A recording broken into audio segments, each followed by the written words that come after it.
முடிஞ்சு சுவாமி அதாவது எல்லாருக்குமே எல்லா விதமான ஒரு கேள்விகள் என்னடா அது முதல் நாள் பிள்ளையார் தானே வரணும் அப்படின்னு பத்திரிகை படிச்சவாளுக்கு தெரியும். 31ஆம் தேதி மகா கணபதி உற்சவம். அடுத்தபடியிலேருந்து சுவாமிக்கு மட்டும்தான். எதனால அப்படின்னா ராஜகோபுரம் அப்படின்னு சொல்றது ரொம்ப முக்கியமானது. கோவில்ல எல்லாரும் மனசுல பிரார்த்தனை பண்ணிக்கணும். கூட்டு பிரார்த்தனையில நம்ம ஆலயத்துல சீக்கிரமா ராஜகோபுரம் எழுந்து நிக்கணும் அப்படின்னு சொல்லி பிரார்த்தனை பண்ணீங்க. இந்த ராஜகோபுரத்துல யார் யாரெல்லாம் இருப்பா அப்படின்னு பார்த்தீங்கன்னா பிள்ளையாரும் முருகனும் இருப்பான்.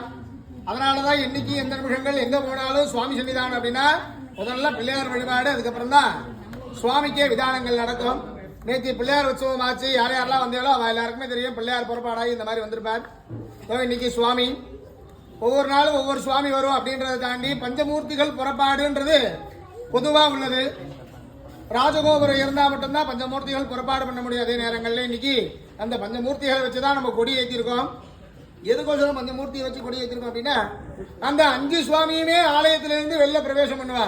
நீங்க தெப்போத்சவம் 10வது நாள் அன்னைக்கு பார்த்தீங்கன்னா பிள்ளையார், வள்ளி தேவசேனாவோட முருகன், சுவாமி அம்பாள், மனோன்மணின்னு சொல்லக்கூடிய மரகதாம்பிகார், சண்டிகேஸ்வரர், அஸ்திரதேவர்னு சொல்லக்கூடிய அந்த பஞ்சமூர்த்திகளும் அந்த தெப்போத்சவத்தில் பார்க்கலாம்.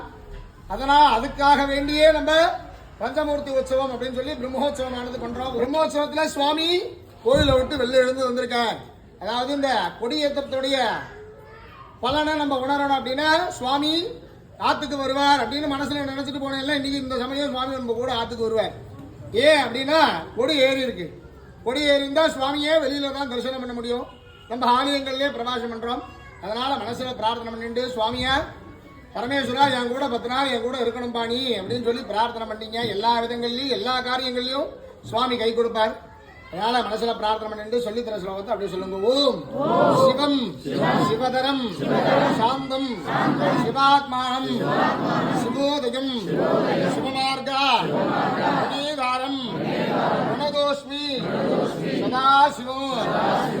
ஓம் சிவம் சிவதரம் சாந்தம் சிவாத்மானம் சிவோதயம் சிவமார்கா அநேகாரம் குணதோஸ்மி சதாசிவம் சிவம் சுந்தரம் சாந்தம் சிவாத்மானம் சிவோதயம் சிவமார்கா அநேகாரம் குணதோஸ்மி சதாசிவம்.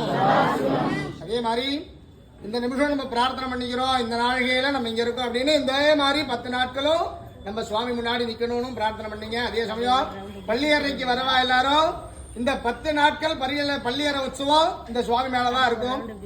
இந்த 10 நாளும் கொடி ஏறி இருக்கிறதுனால 10ஆம் நாள் அதாவது 10ஆம் தேதி அன்னைக்கு காலம்பரை திருக்கல்யாணம் ஆகி சாயந்தரம் தெப்போத்சவம் முடிஞ்சு சுவாமி வந்து கொடி இறங்கினதுக்கு அப்புறம் தான் பள்ளியறை உற்சவம் நடக்கும். அதனால எட்டிய காலத்து எல்லாரும் பள்ளியறைக்கு வரவா எல்லாரும் மனசுல பிரார்த்தனை பண்ணிட்டு வாங்க. ஏன்னா இந்த 10 நாட்கள் பள்ளியறை பூஜைகள் இருக்காது. அதே சமயம் இங்க பிரம்மோத்சவ பூஜைகள் நடக்கும். அதுல இருந்து கலந்துரும். நம பார்வதி பதகே.